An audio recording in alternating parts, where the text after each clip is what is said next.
What's up, everybody? This is Devin White, linebacker for the Tampa Bay Buccaneers. You're listening to the LCC Network.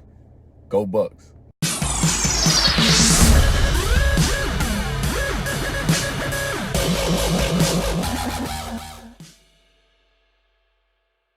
Hey everyone, welcome to the Commissioner's Clubhouse on the LCC Network for the third week of our fantasy offseason. And on the show, we got Isaac. I'm not Isaac, listen to me. Oh. We got Jameson. I was trying to say Jameson. And Cody again. Sorry, Isaac, if you're listening. That was not meant to be that way, but it's funny. Welcome back, Isaac. Welcome back, Isaac. Well, what's up, guys? Real quick before we jump in, make sure that you go vote for the draft location. When does that come down, Pat? Yes. Sunday? I think Sunday, yeah. Sunday, yeah. So go vote for that. It's really important that we get ideas for where everyone would like to host the draft because there's different monetary values that goes into different places. So do that. Guys, all we have today is our quick NFL playoff prediction and then our right and wrong episodes. We're going to go through our top 10 things that we got right in the offseason last year and the top 10 things that we got wrong in the offseason last year. This was a lot of fun to put together, but it was wild on some of the things that we missed on, Patrick, when we put these rankings together last year. Yeah. And then Cody, of course,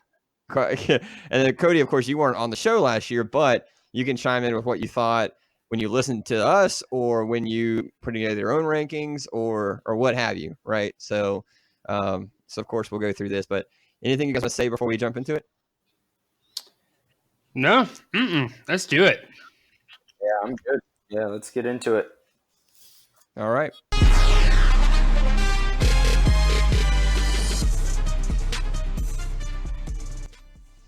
All right, guys. So we'll start with things that we got right. We'll run through that. So we'll kind of fluff our ego here for a little bit, and then we'll talk about some things we got wrong. So here, we'll kick it off with number 10.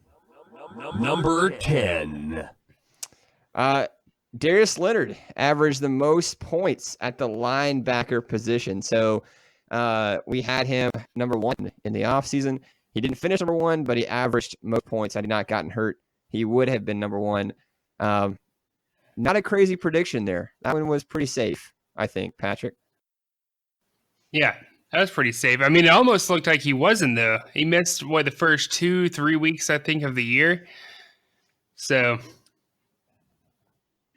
I don't know if I think he got hurt like week 3 or something. But even then, like missing 3 games. But I mean, he's just a stud. He just makes plays all over the place. Yeah.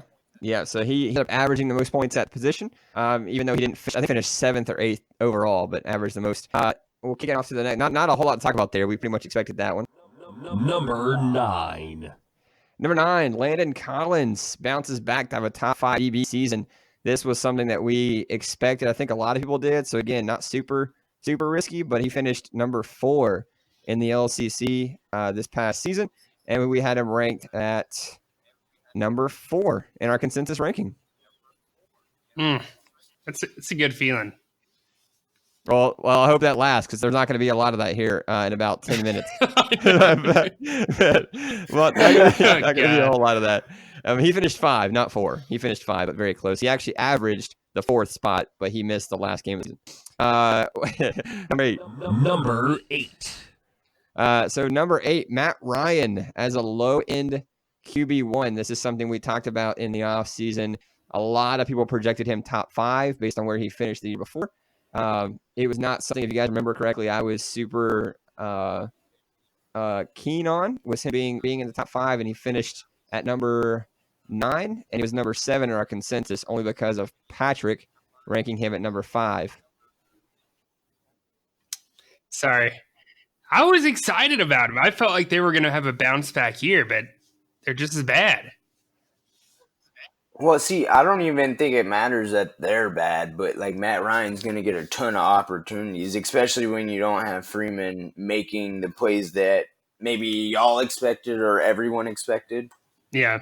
I mean, I thought with just the weapons around him, I even thought Freeman would have an okay year, but I don't know, man. Yeah, even then, you even had what's their tight end? He even stepped up this year before he Also got Hooper. hurt. What's Is it his name? Hooper? Yeah. Yeah, Hooper. Yeah, and so that's just an added weapon for him. Okay. All right. And here's Number 7. number 7. Not trusting AJ Green to return. 2 of the 3 hosts did not even rank AJ Green in the top 36. Me and Isaac did not believe he was coming back from his injury, and he didn't. Patrick, you were pretty confident. God. I don't know if it's because you believed him or because you were an AJ Green owner at the time. No, but you had him ranked at 19. That was the whole reason I traded for him, is because I believed in him.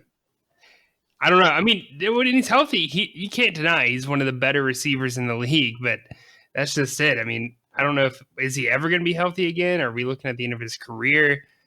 If it's not the end of the career, do you trust him enough to even roster him at this point? So I don't know. They also prolonged that as They well. did. Like They did. they were 100% saying, "Oh, he'll be back week 4," and then they would trickle it back a couple weeks, and then trickle it back a couple weeks. Yeah. You know. Yeah. So, Pat, are you done believing in AJ Green now until you actually see him play? Yeah. I mean, I'm not saying in other fantasy leagues he's worth drafting at some point. I'm not going to say I wouldn't put him on my team, but in our current format, no, I probably will not be rostering AJ Green. Okay, fair enough. On to the next one. Number 6. Number 6, Philip Lindsay regression. So this was a guy who finished as running back 12 the year before. We had him ranked running back 21 in the offseason. He finished running back 20. I think he finished 20 or 21. Let me double check this just to be sure real quick. Sorry, I've got 19 different windows. Lindsay finished 20. Okay, so he finished 20. Lindsay finished We had 20. him at 21. We expected regression, and it panned out. It panned out. So who was the highest on him? I'm going to look and see who the highest was. Yeah. I don't have that in front of me, but I mean, Philip Lindsay, he's so volatile, man. I mean, one week he got 41 and 42, but in between those 2 weeks, he had 13 points. So, I mean, that summarizes his entire season altogether. He's either 100% involved in the game plan or he's not even there. And then I feel like their offense, like Denver really wanted to get Royce Freeman involved, and I feel like they gave him a lot of opportunities and took a lot of carries from him, and goal line carries. You know, that's what really hurts when you don't get those touchdowns in fantasy. You're gonna go. I mean, it's gonna drop you. Yeah, it really does. And yeah, I think you're right. I think that was a lot of it.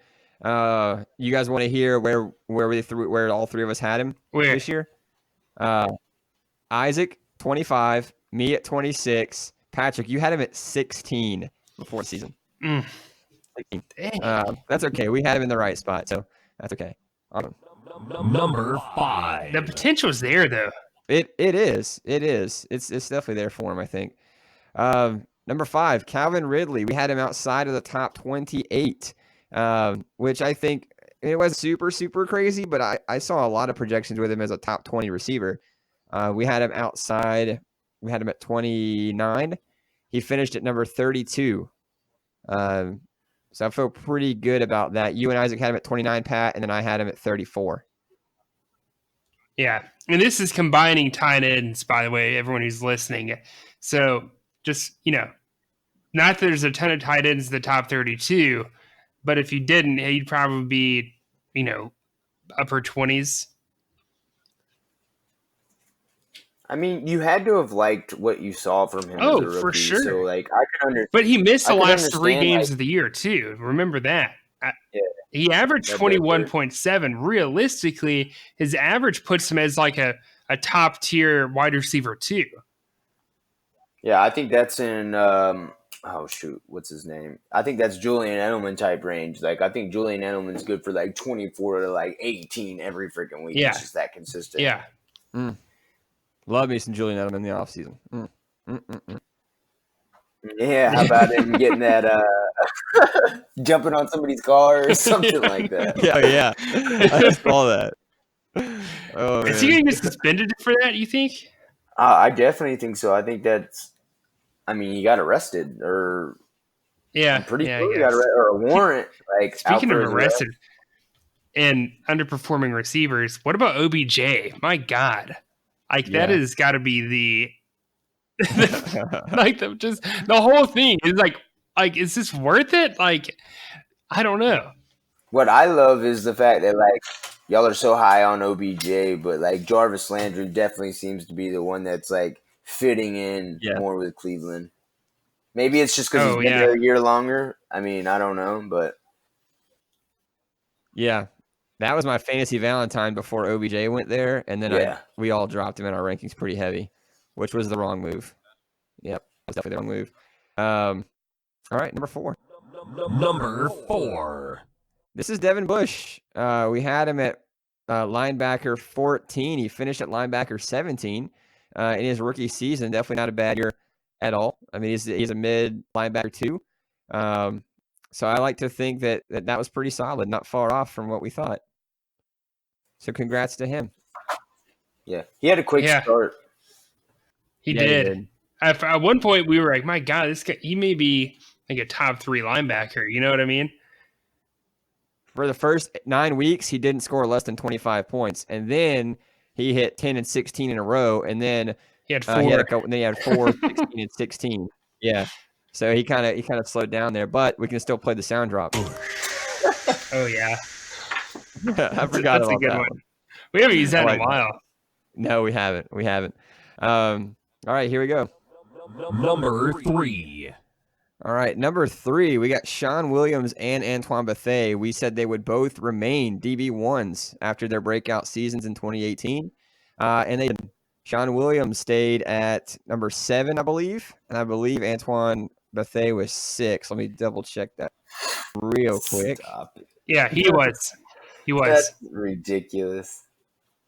He's incredible. That's father time right there. Yeah, how old is he? Like 80? Like 70? 38. Yeah. Yeah. He I is feel you. actually. You ready for this? 33. All right, Cody. What's your final guess? I'm gonna go 37 then. 35. 35. All right, gotcha. That's impressive. 14 years in the league. A 6th-round pick from the Indianapolis Colts in 2006. I mean, God, you're talking about bang for your buck. A 6th-round pick for this guy. He's been around that long and has been this good. Look good on him.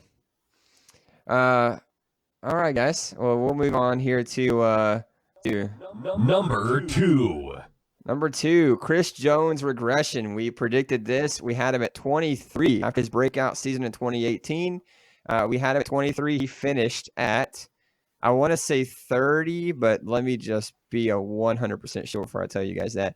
Remember we talked about, I don't know if you guys remember this, but we talked about Chris Jones' snap counts and how he didn't have as many in Kansas City and that he was just super efficient and that when he didn't get as many, like moving forward, he wouldn't be able to put up the numbers that he did. And then we saw regression from him. So we're going to double check 50. He was defensive lineman number 50 this past season. He did miss 3 games, so I'll average it out and we'll see what happens. Just to be fair to Mr. Chris I mean, Jones. still, like 30 at best? It put him at 40. So he averaged as the 40th best defensive lineman this year. God, Yep. no thanks. There's already so many defensive linemen as it is. There's no point of having DL 40 on your roster. Yeah, exactly. Exactly. All right. Any thoughts? I mean, what did you think, Chris Jones and the Cody? I mean, it's a Jones, man. Like, I love all those Jones boys. Chandler, then you go, and we're fighting a little bit, so I like... I don't know. I definitely thought I don't know, it's just hard because he plays that, like, defensive tackle sometimes in like a 3-4 area, so it's just not a lot of opportunity for him to bust out for those sacks. Every once in a while he'll have those big games, but he's not going to be consistent for where he plays at, and they're not asking him to be that guy. Here's something interesting. I'm just gonna go through the top 10 defensive linemen. I'm just gonna list them, and you tell me how many of these guys were top 10 last year. Chandler Jones, T.J. Hold Watt. on. We should wait until we get to the next list because there's a whole point about. Okay. Yeah. Okay. We'll talk about that Whoa. because you're right. All right, guys. Last one here for what we got right. Number 1.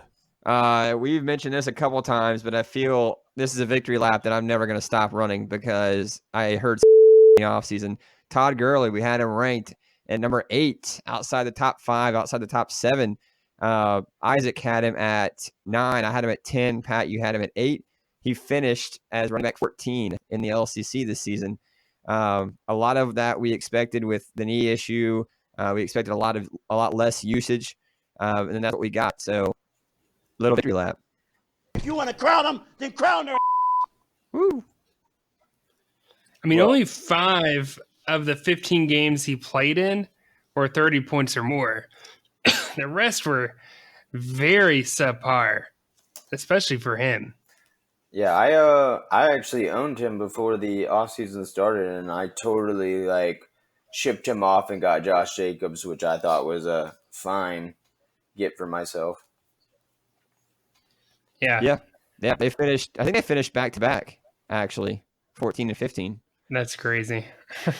Yeah, man. It's nuts Todd because Gurley. you think about their rosters, like the Rams probably have a better supporting cast for the run game versus Oakland, who, I mean, you see it. Josh Jacobs finished right behind him, and Josh Jacobs actually averaged more points per game. Yeah, he missed some games. I think he's in for a couple of big seasons. Josh Jacobs is I think For sure. Yeah, he's definitely turns some I heads agree. his rookie year. Yeah, I think if they get a couple more pieces there, he may end up being, a top 10 running back in fantasy football. Oh, totally agree. I think he could be top 5, to be honest with you. I don't think the running backs were as strong as I thought they were going to be this year, as a whole. Some people fell off, like Le'Veon and stuff. But, I'll wait to get into that a little bit, but just throwing that out there. Yeah. Yep. All right, guys, we'll touch on. So that's what we got right. Some of the things there were more, but we wanted to just a little bit more. So now we'll move on here to some of the things got wrong. This list is a little more fun, I think, to go through, and it was a lot easier to find information for this list, honestly. But we'll start here. Number 10. All right, number 10, we had Baker Mayfield in the top 8 at the quarterback position in our consensus rankings. That did not work out at all. Baker Mayfield finished at quarterback 19, and he played every game this season. Just to put that in perspective, he finished behind Ryan Fitzpatrick, who had 1 point, 2 points, and no points this season. Gosh. Oh my God. Yes. Yeah.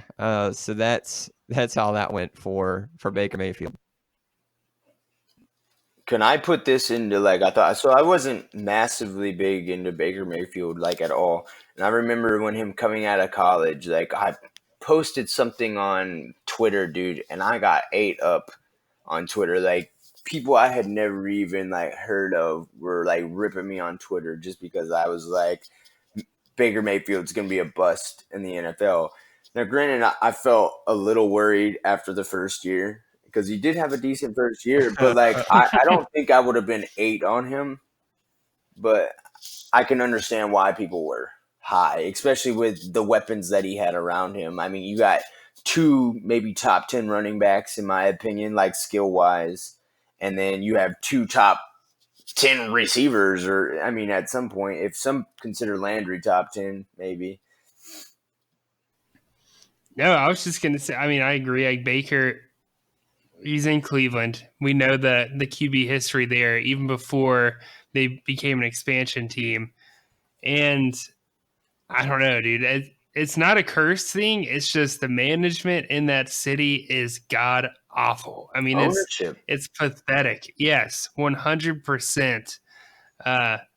kudos for them to bringing back the Browns to Cleveland, but still, my God, I mean, they bring all these superstars and they just fall on their face. I mean, there's no excuse. You can blame Freddie Kitchens, but I think it goes deeper than that. I think it's an organizational thing more so than a coaching thing. Yeah, I mean, it's definitely not a coincidence that you find these really good organizations and that have really good owners that continue to be at the top, like the Patriots, the Steelers. I mean, there's a couple more out there, but like, it's not a coincidence that those owners like have elevated and put themselves in a good stature, and then you got people like Cleveland that stay down there. It's literally, it starts from the top, like everybody says. Well, number 9 here is one that hurts my heart. Number 9. Anthony Hitchens at linebacker 16. Linebacker 16. I went to look to see where he finished. I had to carry the rankings out past 64. He isn't even in the top 64. So that was a big flop. Come on, man. And even worse, this was me during the season with Anthony Hitchens. I kept playing him. So that one hits home really close. I really hate that one. That's got to be one of the bigger busts, definitely in LCC history. I feel like one of the biggest draft busts. Yeah, Cody. I also had him for a minute. Yeah.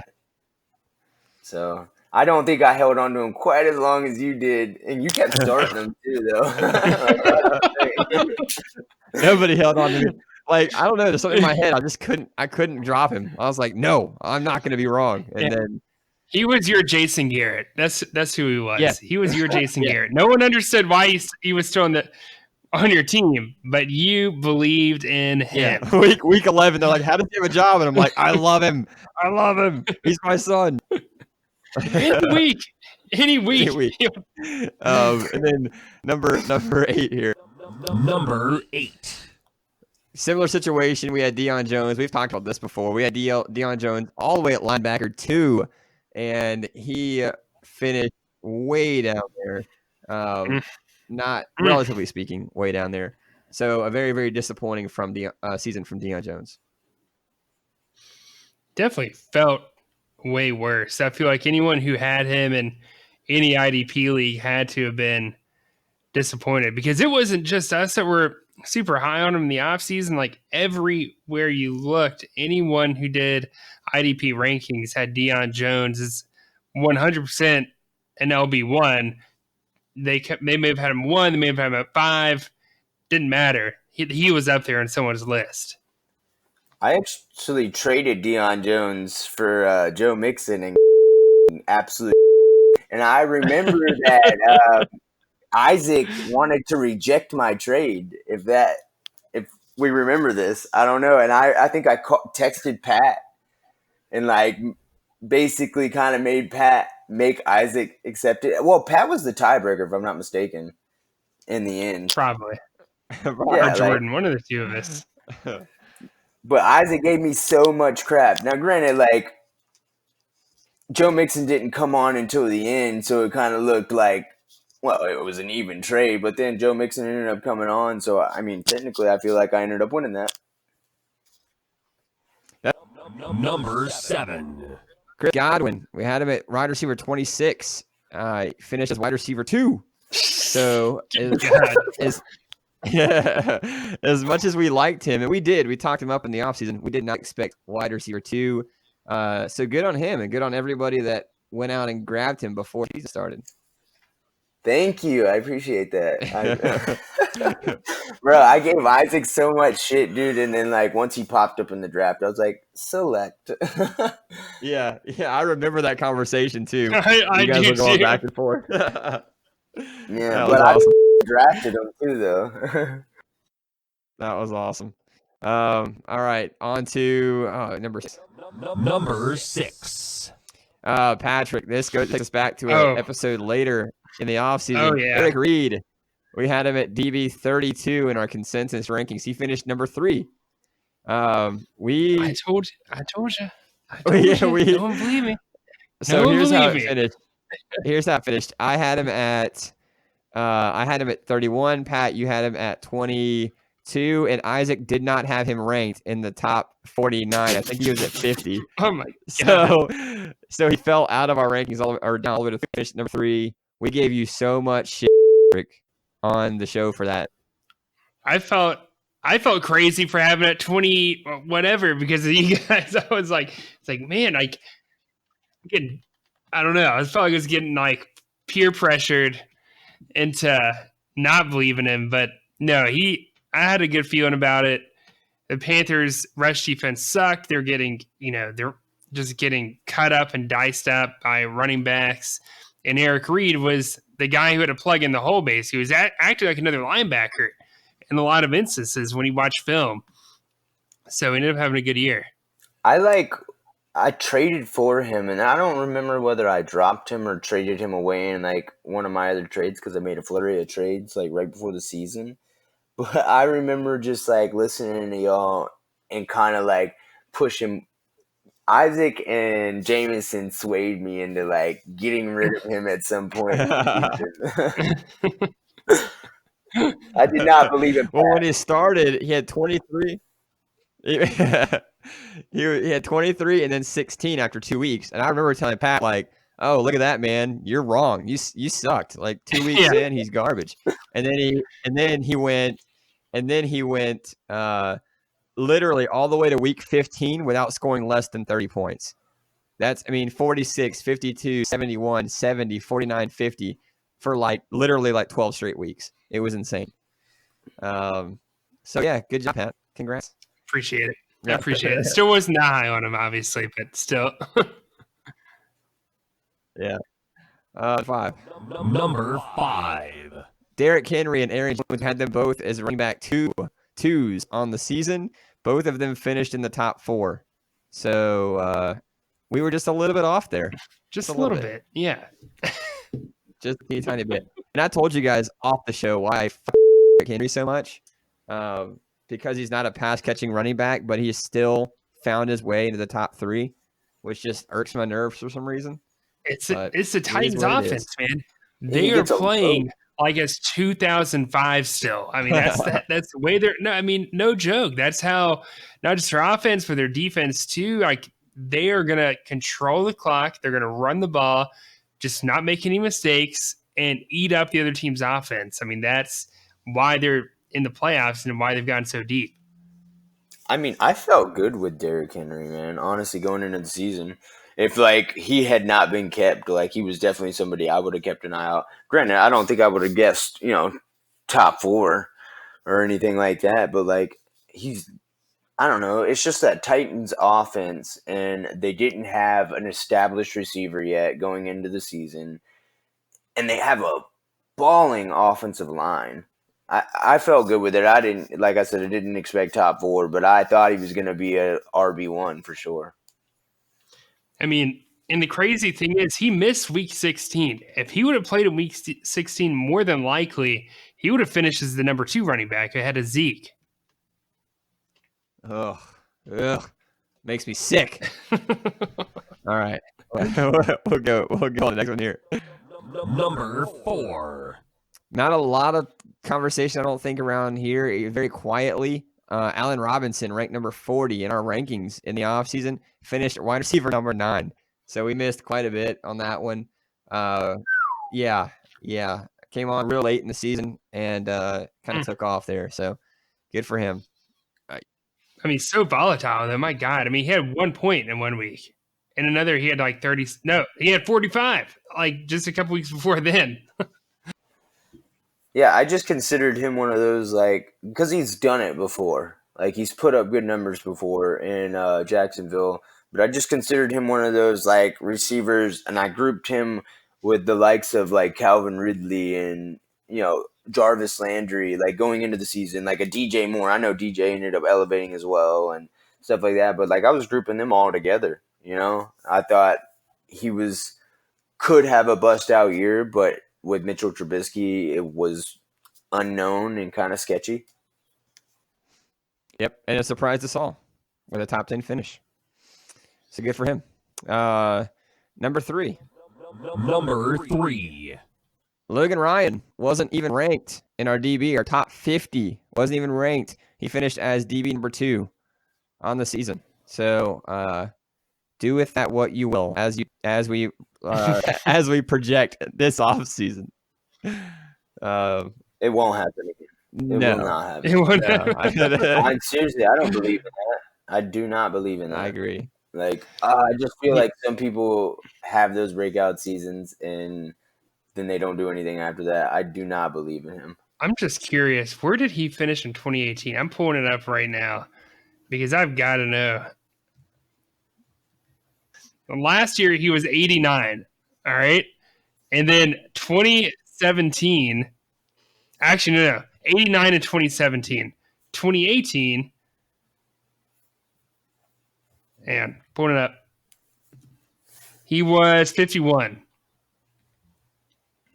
So I guess he's progressed over 3 years. I just That- can't that rely makes on a sense. corner like that to be Yeah, I agree. year in and year out.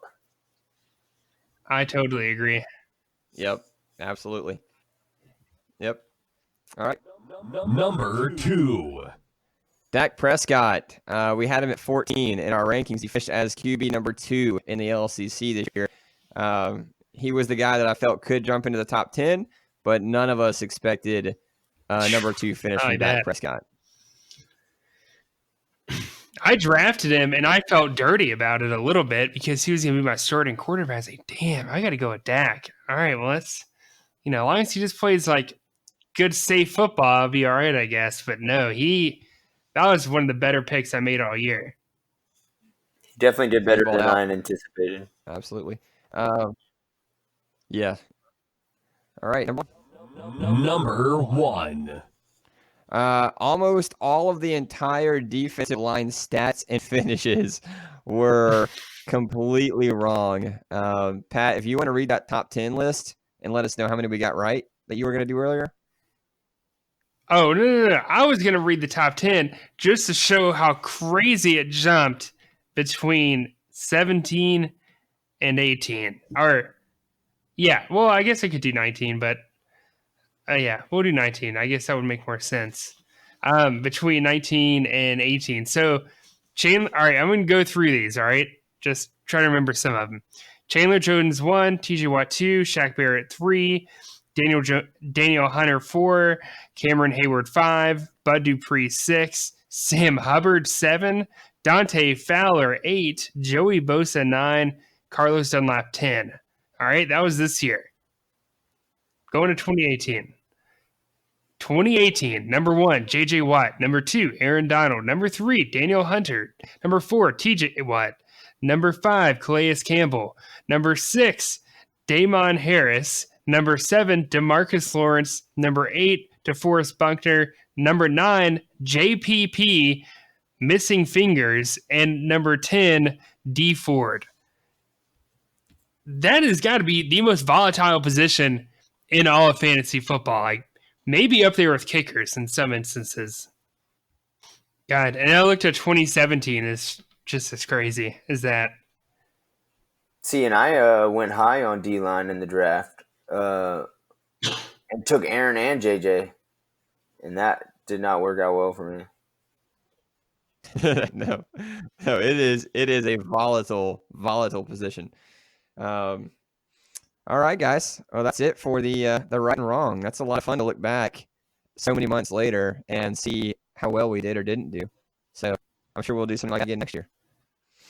For sure. All right, before we get off, this was a longer episode. Before we get off, real quickly, let's do our NFL playoff predictions. Last week, I went 2-2, Pat 2-2, Cody, I believe you were 1-3, if I remember, with a total of Not 0-4. not 0-4. I'm sitting at 4-4. Cody's at 3-5. Pat's at 2-6. Only 2 games. So you're saying there's a chance. There's a chance. I can tie this up. Only 2 games this weekend, guys. So Titans at Chiefs. Who you picking? Oof. God. I gotta go Chiefs. Like, I want to pick the Titans. I want the Titans to win. Actually, I don't know who I want to win, but I think the Chiefs are going to win. All right. I'm gonna go Chiefs as well. Yep, I'm going Chiefs. Packers at Niners, Sunday at 6:40. Who you got?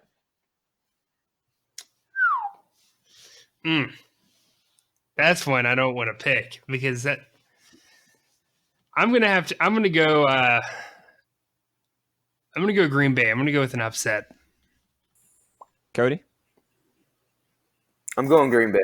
Yeah, I'm going Green Bay. I'm also going Green Bay. So we are all Damn. Chiefs and I Packers. thought going Green Bay would give me the edge, but now we all pick the same team. No, I want vintage Rodgers this weekend. Chiefs and Packers in the Super Bowl. That's our prediction. Oh, man. You see what he's doing though, right? He's trying to make sure nobody comes back on him, so he's gonna pick everything we pick. Yeah, exactly. That's what he's doing. Oh, you're switching the Niners? Oh, I mean, I'm picking the Niners against the Chiefs. No, I really just think we get a vintage Packers game. You know, he's been there. The Niners haven't. They're a young team. Green Bay against Kansas City in the Super Bowl. That'd be a fun one to watch. Yeah, I like it. Yeah, I'm excited about both these. All right, guys. Well, that is it. We are out. We will be back next week. I don't remember what we have scheduled, but I'm sure it'll be a lot of fun. You guys have anything else you want to say before we head out? Make sure you vote. That's all I got to say. Make sure you vote. I'm good. Hey, bring Ethan back. Bring Ethan back. Yeah. Hashtag bring Ethan Free back. Ethan. All right, guys. We are out of here. We'll see you next week. Have a good weekend.